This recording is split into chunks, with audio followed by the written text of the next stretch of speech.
The colony of New Providence had been quiet for 6 hours when the emergency signal finally broke through the silence of space. Lieutenant Commander Daniel Vance sat alone on the bridge of his patrol frigate, the USS Harbinger, running routine scans of the sector when his console suddenly lit up with a priority transmission. He leaned forward in his chair and pressed the receive button, expecting nothing more than a standard check-in from a nearby merchant vessel. What he heard instead made his heart stop. A woman's voice filled the bridge, desperate and afraid. She identified herself as Grace Mitchell, the administrator of New Providence Colony on 442B. Her words came fast and broken, fighting against static and interference. She said they were under attack. She said unknown forces had descended on their world without warning. She said there were 47,000 civilians on the surface, families and workers and children, and they had no military presence to defend them. She said the attackers were taking people, loading them onto ships like cargo. She begged for help. She begged anyone who could hear her to send assistance immediately. The message repeated itself, growing weaker with each cycle. Daniel Vance had served in the Terran fleet for 15 years. He had seen combat. He had lost friends. He had faced situations that would break lesser men. But something about that woman's voice, the raw terror mixed with stubborn hope, cut through all his training and experience and touched something deeper. He forwarded the transmission to Fleet Command without hesitation, marking it with the highest priority classification available to him. The response came faster than he expected. On Luna, at the heart of Terran Fleet Command, Admiral Cole was reviewing supply reports when the distress call arrived on her desk. She was 63 years old, a veteran of 3 major conflicts, and widely considered the most capable flag officer in human space. Her career had been built on 2 things: her ability to make hard decisions quickly and her absolute refusal to leave any human being behind enemy lines if she could help it. She listened to Grace Mitchell's transmission twice, then she summoned her senior staff. The intelligence division identified the attackers within the hour. They were soldiers of a militaristic coalition called the Hegemony that controlled a significant portion of the galaxy's outer rim. They had been watching humanity for decades, studying their expansion, measuring their strength. They had concluded that humans were weak, disorganized, and too spread out across the stars to mount any serious response to aggression. They believed that humanity's democratic institutions would slow any military action to a crawl. They thought they could strike a remote colony, harvest its population for the slave markets, and be gone before anyone could stop them. Admiral Cole read the intelligence report and felt a cold anger settle into her bones. She had spent her entire adult life preparing for a moment like this, hoping it would never come, but knowing in her heart that it probably would. The galaxy was not a kind place. Predators lurked among the stars, and sooner or later, one of them was going to test humanity's resolve. She activated Protocol Omega. The order went out across every military channel in human space, encrypted and urgent. Protocol Omega was a contingency that had been developed 60 years ago, shortly after humanity had first encountered alien civilizations. It had never been used. Many younger officers thought it was nothing more than a historical curiosity, a relic from a more paranoid age. They were wrong. Protocol Omega was a summons. It called every available warship in the Terran fleet back to formation, regardless of their current mission or location. It authorized commanders to break off from any assignment short of active combat to answer the call. It was the closest thing humanity had to a declaration of total war. Within minutes of the order going out, ships began to move. Captain Torres was commanding the heavy cruiser USS Relentless near the Andromeda trade lanes when his communications officer handed him the recall notice. He read it once, then read it again to make sure he understood. His ship was 3 days from the nearest rally point at maximum burn. He ordered his crew to make it in 2. Commander Lisa Park received the same order aboard her destroyer, the USS Ironclad. She had been escorting a diplomatic convoy through disputed territory, a mission that protocol said she should not abandon. She abandoned it anyway, leaving a message for the diplomats explaining that something more important had come up. On the frontier stations, reserve officers who had not worn a uniform in years reported for duty. Veterans who had retired to quiet lives on peaceful worlds contacted their former units and asked how they could help. Shipyards that had been working on routine maintenance pushed their crews to finish repairs in days instead of weeks. The response was not organized by any central authority. There was no time for that. It was organic, spontaneous, a wave of determination that rolled across human space faster than any order could travel. People simply understood that their fellow humans were in danger and that sitting still was not an option. Admiral Cole watched the reports flood in and felt something she had not experienced in years. Pride. Raw, overwhelming pride in the species she had dedicated her life to protecting. They had studied humanity's military.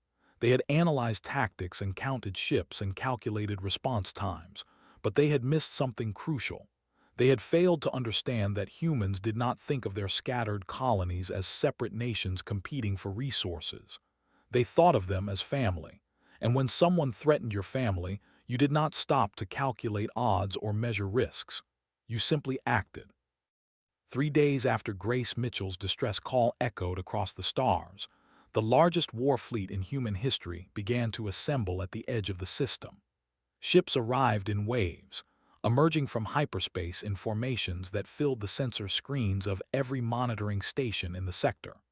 312 warships of various classes, carrying over 200,000 men and women in uniform, all of them focused on a single objective. Admiral Cole stood on the bridge of her flagship, the dreadnought USS Sovereign, and looked out at the assembled armada. Behind her, her flag captain waited for instructions. She took a deep breath and gave the order that would change the galaxy forever.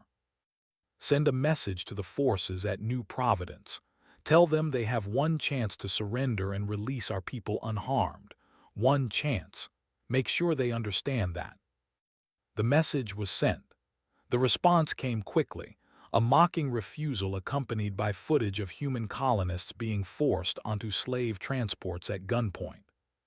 Admiral Cole's expression did not change. She had expected nothing less. "All ships," she said quietly, "prepare for combat operations. We are going to bring our people home." Commander who received humanity's surrender demand was named. He was a veteran of 40 campaigns across a dozen star systems, and he had never lost a battle. His fleet of 140 warships had conquered worlds with far more impressive defenses than this pitiful human colony. The message from the approaching Terran fleet amused him greatly. He recorded his response personally. He made sure to include footage of the human colonists being processed for transport, their faces filled with fear and despair. He wanted these foolish mammals to understand exactly what was happening to their people. He wanted them to feel helpless. He wanted them to know that their threats meant nothing. When his communications officer reported that a massive fleet had emerged from hyperspace at the edge of the system, felt the first hint of concern. The sensors showed over 300 vessels, more than double his own force, but he quickly dismissed his worry. They had studied human military doctrine extensively. He knew that their ships were inferior, their crews poorly trained, their commanders hesitant and overly cautious. Numbers alone would not save them. He ordered his fleet to form a defensive perimeter around the colony and waited for the humans to make the first move. Admiral Cole studied the tactical display aboard the USS Sovereign and considered her options. The enemy formation was solid, a classic defensive posture designed to force attackers into a frontal assault where superior firepower could thin their ranks. A conventional approach would work eventually, but it would cost lives. Too many lives. She turned to her tactical officer, a young woman named Lieutenant Corinne Wells, who had graduated top of her class at the Fleet Academy. "Show me the gaps in their formation." Corinne worked her console for a moment, then highlighted several points on the display. The commanders had positioned their ships to cover the main approaches to the planet, but they had left their flanks relatively weak. They were expecting a direct attack, not a coordinated strike from multiple angles. "They think we're going to charge straight at them," Karen observed. "Then we will not do that," Admiral Cole replied.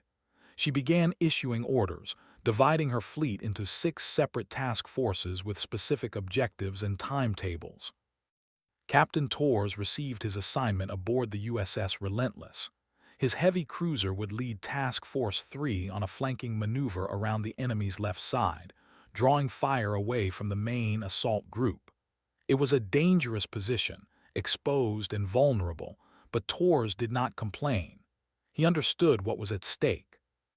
Commander Lisa Park's destroyer, the USS Ironclad, was assigned to Task Force 5, a fast attack group tasked with punching through the enemy line and disrupting their command structure. Her ship was small compared to the battleships and carriers surrounding her, but it was quick and deadly. She gathered her crew and explained the mission. "We go in fast, we hit hard, and we do not stop until we break through," she told them.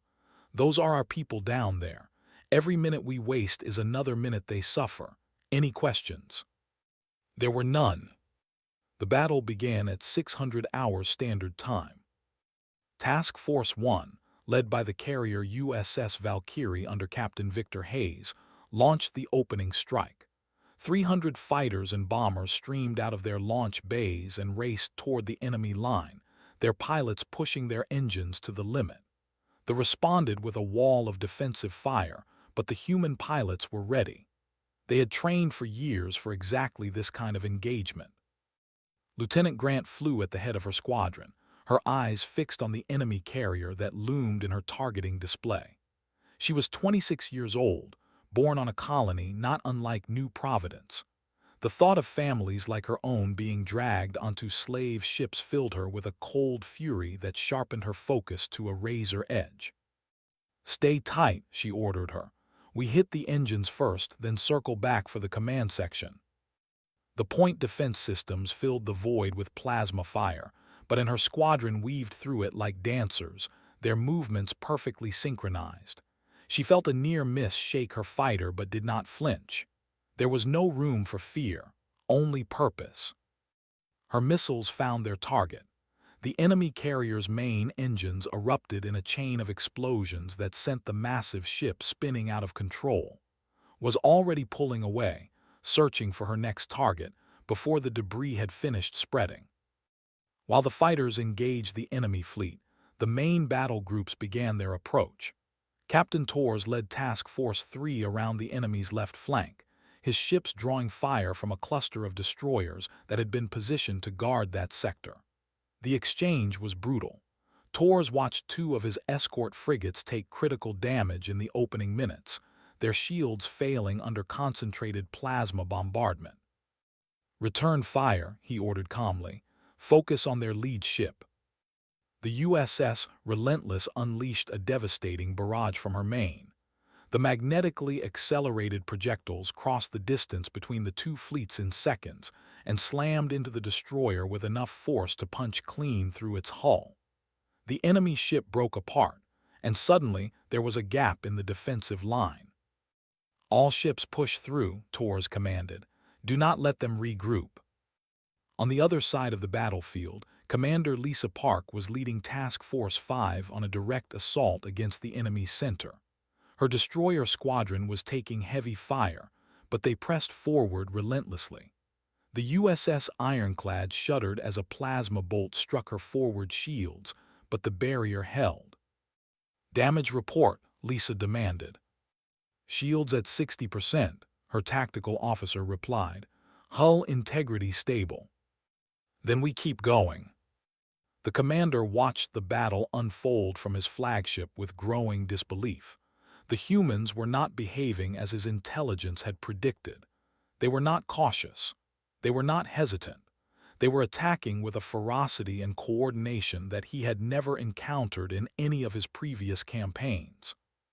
He ordered his reserves to reinforce the weakening sectors, but the human assault was coming from too many directions at once. Every time he strengthened one position, another came under attack. His carefully constructed defensive formation was being systematically dismantled. For the first time in his long career, felt the cold touch of doubt. The battle had been raging for 4 hours when Admiral Cole made her next move. She had been holding Task Force 6 in reserve, waiting for the right moment. Now she saw it. The enemy's center was weakening, their coordination breaking down under the relentless pressure. Task Force 6, she ordered, begin your assault, target their flagship. 6 battleships, the heaviest vessels in the human fleet, began to advance. Their massive charged with energy, ready to deliver devastation on a scale they had never experienced. The real battle was about to begin. The 6 battleships of Task Force 6 moved through the chaos of battle like mountains through a storm. The USS led the formation, her captain Sterling standing firm on the bridge as enemy fire splashed against her shields. She had commanded this ship for 7 years, and she knew every sound it made, every vibration in its hull. Right now, it was singing a song of war. Main batteries charged and ready, her weapons officer reported. Hold fire until we reach optimal range, replied. I want every shot to count. The commander saw the battleships approaching and understood immediately what they intended. They were coming for him. They were coming for his flagship, the Dominion's Fist, the most powerful vessel in his fleet. He ordered every ship that could be spared to intercept them, but his forces were already stretched thin across the battlefield. The human fighters were everywhere, swarming his capital ships like insects, targeting engines and weapon systems with surgical precision. His destroyers were being picked apart by the enemy cruisers on his flanks. His carriers were struggling to launch replacement fighters fast enough to replace the ones being shot down. For the first time, considered the possibility that he might lose this battle. But he was not ready to accept defeat. Not yet. He had one advantage that the humans had not accounted for. His ground forces still controlled the colony. 47,000 human civilians were still in his grasp. He opened a communication channel to the approaching enemy fleet. Terran Admiral, he said, his voice carrying the confidence he no longer felt. You fight well, better than we expected, but consider your position carefully. My soldiers hold your people. If you continue this assault, I will order them executed, all of them. Is your victory worth that price? Admiral Cole received the message on the bridge of the USS Sovereign. Her staff watched her face for any sign of hesitation, any crack in her composure. They saw none. He is bluffing, she said calmly. He took those people to sell, not to kill. Dead slaves have no value. But Admiral, her flag captain said carefully, can we take that risk? Cole turned to face him. Her eyes were cold and clear. Captain, if we back down now, every hostile power in the galaxy will learn that they can control humanity by threatening our civilians. We will never be safe again. Our colonies will become targets. Our people will live in fear. That is not acceptable. She returned her attention to the tactical display. Continue the assault and launch the ground forces. It is time to end this. The order went out, and across the fleet, marine assault craft began dropping from the bellies of their transport ships. Major Bradley was aboard the first wave, strapped into a drop pod with 11 other soldiers. The pod shook violently as it entered the planet's atmosphere, heat shields glowing red against the friction. Had led men into combat more times than he could count. He had fought pirates on asteroid stations and insurgents in jungle colonies and alien raiders on frozen moons. But this mission felt different. This was not about territory or resources or political objectives. This was about bringing innocent people home. 30 seconds to impact, the pilot announced over the intercom. Checked his rifle one more time and looked at the faces of his squad. They were scared. Every soldier was scared before combat, but they were also determined. They knew what they were fighting for. Remember your training, he told them. Move fast, stay low, and watch each other's backs. We are going to get our people out of there." The drop pod slammed into the ground with bone-jarring force. The doors blew open and was moving before the dust had settled. His squad followed close behind, spreading out into a defensive formation as they advanced toward the colony's central plaza. The ground forces were waiting for them. Plasma bolts streaked through the air as the enemy opened fire from fortified positions around the plaza perimeter, dove behind a concrete barrier and returned fire, his rifle barking in short, controlled bursts. "Contact front," he shouted into his radio. "Heavy resistance, we need support." The second wave of drop pods was already descending, bringing reinforcements and heavy weapons. But they would take minutes to arrive, and in combat, minutes could feel like hours. A plasma bolt struck the barrier inches from his head, showering him with fragments. He ducked lower and kept firing. Around him, his squad was doing the same, laying down suppressing fire while they waited for backup. Then something unexpected happened. From the buildings surrounding the plaza, civilians began to emerge. They were colonists, the very people the Marines had come to rescue, but they were not running away. They were running toward the positions, carrying whatever weapons they had managed to find. Mining picks, metal pipes, cooking knives. One man was swinging a length of chain. Watched in disbelief as a woman in a torn dress charged a soldier with nothing but a hammer. The alien turned to face her, raising his weapon, but before he could fire, 3 more civilians tackled him from the side. "Sir," one of his squad members said, voice filled with wonder, "they are fighting back." Indeed they were. All across the plaza, colonists were rising up against their captors. They had no training. They had no proper weapons. Many of them were wounded or exhausted or both, but they refused to submit. In the center of the uprising was a young woman named Dawson. She had been a schoolteacher before the invasion. When they had come for the children in her shelter, she had stood in the doorway and refused to move. They had beaten her, but she had not moved. They had threatened to kill her, but she had not moved. Eventually, they had left to deal with easier targets, and the children had survived. Now was leading a group of colonists against a patrol, her voice cutting through the chaos as she directed their movements. She had no military experience, but she had spent years managing classrooms full of energetic children. Organizing people came naturally to her. "Push them back," she shouted. "Do not let them regroup."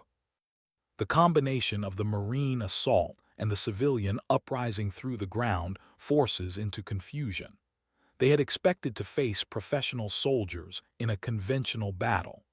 They had not expected the entire population of the colony to rise against them with improvised weapons and raw fury.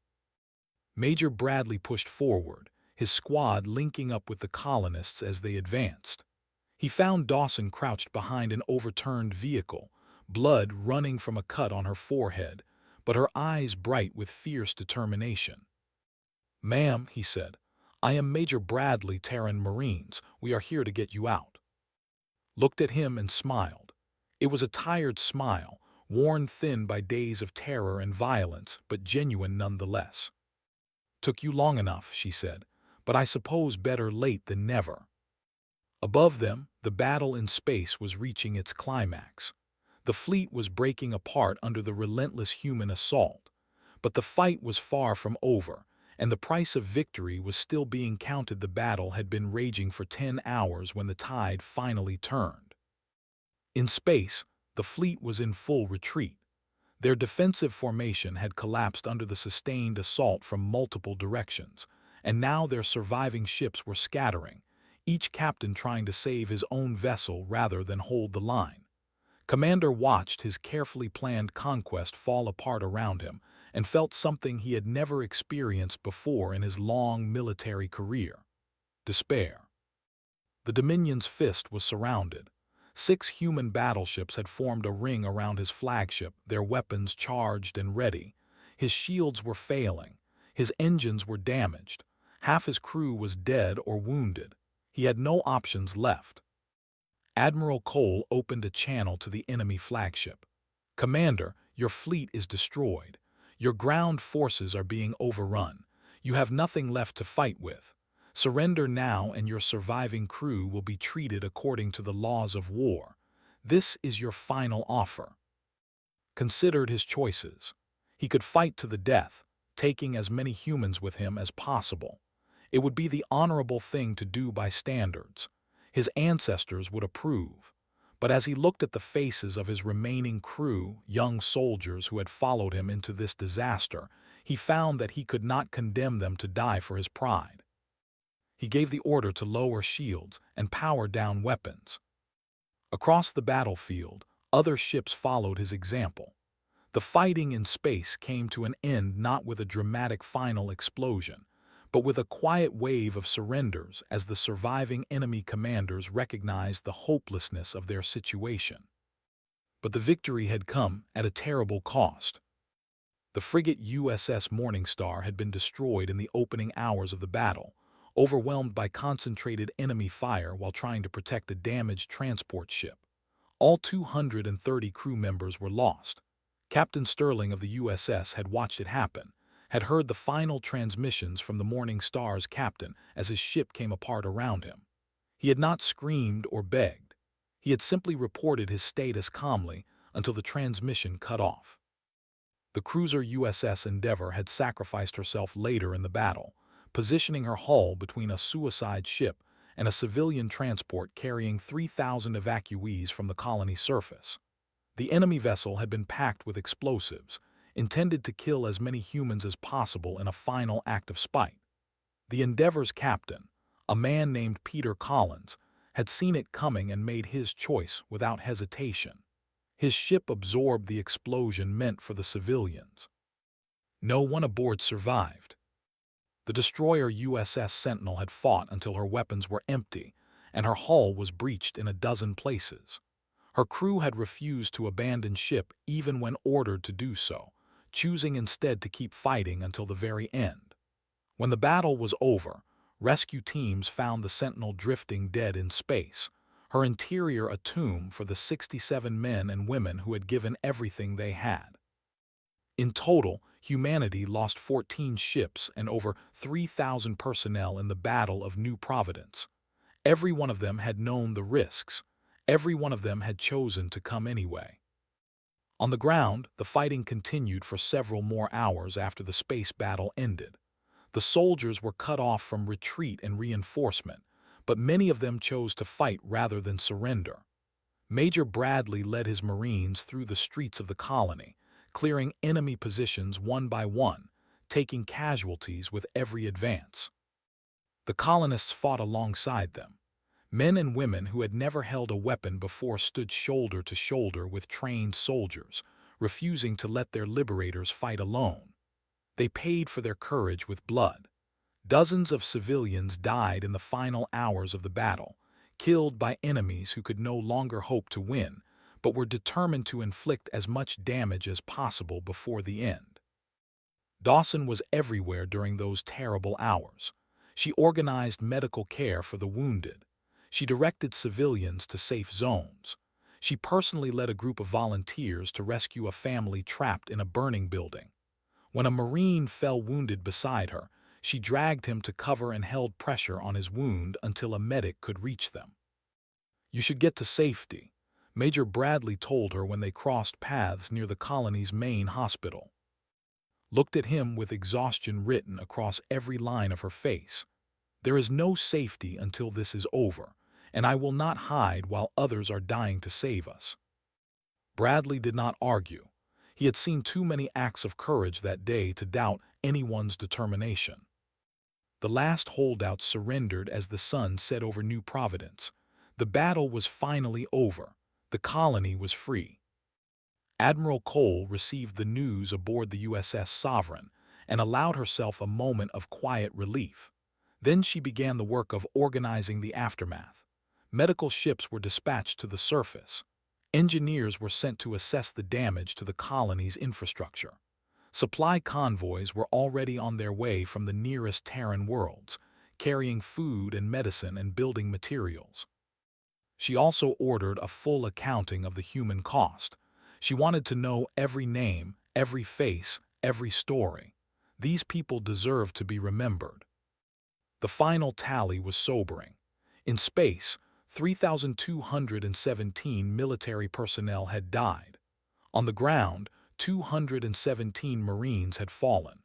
Among the colonists, 483 had been killed during the occupation and the liberation battle. But 46,712 people had survived. Every child who had sheltered in the underground bunkers was alive. Every family that had hidden from the invaders had been found and rescued. Every slave transport had been intercepted before it could escape the system. Grace Mitchell, the colony administrator whose desperate transmission had started everything, was among the survivors. She had spent the occupation organizing resistance and hiding refugees, sleeping only in brief snatches between crises. When Major Bradley found her in the colony's administrative building, she was still at her desk, still working, still trying to take care of her people. "Ma'am," Bradley said gently, "it is over, you can rest now." Grace looked up at him with eyes that had seen too much horror in too short a time. "Is everyone safe? The children, the families, the ones they took?" "Everyone we could reach," Bradley assured her. "Your people are free." Grace Mitchell put her head down on her desk and wept. She wept for the ones they had lost. She wept for the ones they had saved. She wept for the nightmare that was finally ending and the long road to recovery that still lay ahead. Outside, the first rescue shuttles were landing, bringing doctors and supplies and hope. The survivors of New Providence gathered to watch them arrive, their faces reflecting a mixture of exhaustion and relief, and something that might have been the beginning of joy. They had endured the worst that the galaxy could throw at them. They had fought back with everything they had, and they had won. But this was not the end of the story. It was only the beginning of a new chapter. The news of the Battle of New Providence spread across the galaxy like wildfire. Every species with access to interstellar communications watched the footage in stunned silence. They saw the massive human fleet assembling in formation, ship after ship emerging from hyperspace, until the stars themselves seemed to disappear behind walls of metal and fire. They saw the coordinated assault that tore apart a force that had been considered unbeatable. They saw the Marines dropping from the sky, and the colonists rising up with improvised weapons, and the final surrender of Commander, the warrior who had never lost a battle until he faced humanity's wrath. The hegemony was shattered. They had lost over 100 ships and tens of thousands of soldiers in a single engagement. Their military reputation, built over centuries of conquest, was destroyed in a matter of hours. Within months, their coalition began to collapse as member species broke away, unwilling to remain associated with such a catastrophic failure. Within a year, the hegemony existed only in history books, a cautionary tale about the dangers of underestimating the wrong enemy. But the galaxy's reaction to the battle went beyond simple military analysis. The Galactic Council, the loose assembly of species that governed interstellar relations, called an emergency session to discuss the implications of what had happened. Representatives from dozens of worlds gathered to debate what this demonstration of human power meant for the future of galactic politics. Ambassador Cole represented humanity at the session. He was Admiral Cole's younger brother, a career diplomat who had spent decades building relationships across the stars. He understood that this moment was crucial. How humanity was perceived in the aftermath of the battle would shape their place in the galaxy for generations to come. He stood before the assembled delegates and spoke with calm precision. "You have seen what we are capable of when our people are threatened. You have seen the fury we can unleash when we are given no choice but to fight." 300 ships answered the call. 200,000 men and women volunteered to risk their lives for strangers they had never met. They did this not because they were ordered to, but because they understood that those strangers were family. He paused, letting his words settle over the chamber. But you have also seen what we are not. We did not massacre the surrendered enemy. We did not destroy thee in retaliation. We did not demand territory or resources or submission. We simply took back our people and went home. Several delegates shifted uncomfortably in their seats. Many species would have responded to such an attack with total war, burning the aggressor's worlds to ash and salting the ground so nothing could grow for generations. The restraint humanity had shown was unexpected and somewhat unsettling. The hegemony believed us weak because we prefer peace, continued. They believed us scattered because we value individual freedom. They believed us soft because we show mercy to the defeated. They were wrong on every count. Peace is not weakness, freedom is not division, and mercy is not softness. These are the principles that make us strong. He straightened his shoulders and looked directly at the assembled delegates. Let this be understood by everyone who hears my words. Humanity does not want war. We will trade with you, cooperate with you, and stand beside you as friends and allies. We will help you build and grow and prosper. But if you threaten our people, if you harm our families, if you give us no choice but to fight, we will come for you with everything we have. And we will not stop until our people are safe. This is not a threat. It is simply who we are. The chamber was silent for a long moment. Then applause began to build, starting from the delegations who had long sought closer ties with humanity and spreading outward. Even species that had been skeptical of human intentions found themselves impressed by the combination of overwhelming force and principled restraint. On New Providence, the work of rebuilding had already begun. Engineers from across human space arrived to repair the damage to the colony's infrastructure. Construction crews worked around the clock to restore homes and businesses that had been destroyed in the fighting. Medical teams treated the wounded and provided counseling for the psychological scars that would take much longer to heal. Grace Mitchell returned to her duties as colony administrator despite doctors urging her to rest. She threw herself into the work of reconstruction, channeling her grief and trauma into action. She attended every memorial service for those who had died. She personally thanked every Marine who had fought to free her people. She made sure that the names of the fallen were recorded and honored. Dawson was offered a medal for her actions during the battle. She declined, saying that she had only done what anyone would do to protect the children in her care. Instead, she asked that the medal be given to the families of the colonists who had died fighting alongside the Marines. They are the real heroes, she said. I was just a school teacher who refused to give up. Major Bradley stayed on New Providence for several weeks after the battle, helping to coordinate security and train a local defense force so that the colony would never be caught defenseless again.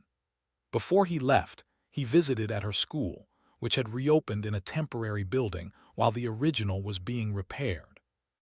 You know, he said, watching her prepare lessons for her students, what you did was extraordinary. Standing in that doorway, refusing to let them take those children. That took more courage than most people have. Smiled, but her eyes were sad. I was terrified. Every second I stood there, I was certain they were going to kill me. But I kept thinking about the children behind me, about what would happen to them if I stepped aside. And I decided that whatever happened to me, I would not let them be taken, not while I was still breathing. Bradley nodded. He had seen that same determination in soldiers who had trained their entire lives for combat. Finding it in a civilian, schoolteacher reminded him why he had chosen this profession in the first place. You would have made a hell of a Marine, he told her. Thank you, replied, but I think I will stick with teaching. Someone needs to make sure these kids grow up knowing how to be brave. 6 months after the battle, a memorial was dedicated in the center of New Providence. It was a simple monument, a tall pillar of white stone inscribed with the names of everyone who had died during the occupation and the liberation. At its base were carved the words, "They came for us when we called. They gave everything so we could live free." Grace Mitchell spoke at the dedication ceremony. Her voice was steady, though tears ran freely down her face. We will never forget what happened here. We will never forget the ones we lost. And we will never forget the ones who came to save us. When humanity heard our call for help, they did not hesitate. They did not calculate costs or measure risks. They simply came. That is what it means to be human. That is what it means to be family. She looked up at the sky, where patrol ships still maintained their vigil over the colony. And that is why we will always be safe. Because we know that if we ever call for help again, they will come. They will always come. The crowd stood in silence for a moment. Then someone began to clap. Others joined in. The applause grew until it filled the plaza, a sound of gratitude and hope and unshakable faith in the bonds that held humanity together across the vast distances of space. In the years that followed, the galaxy learned to respect humanity. Not because they feared human weapons or human armies, but because they understood what humans were willing to do for each other. And that understanding changed everything. The end.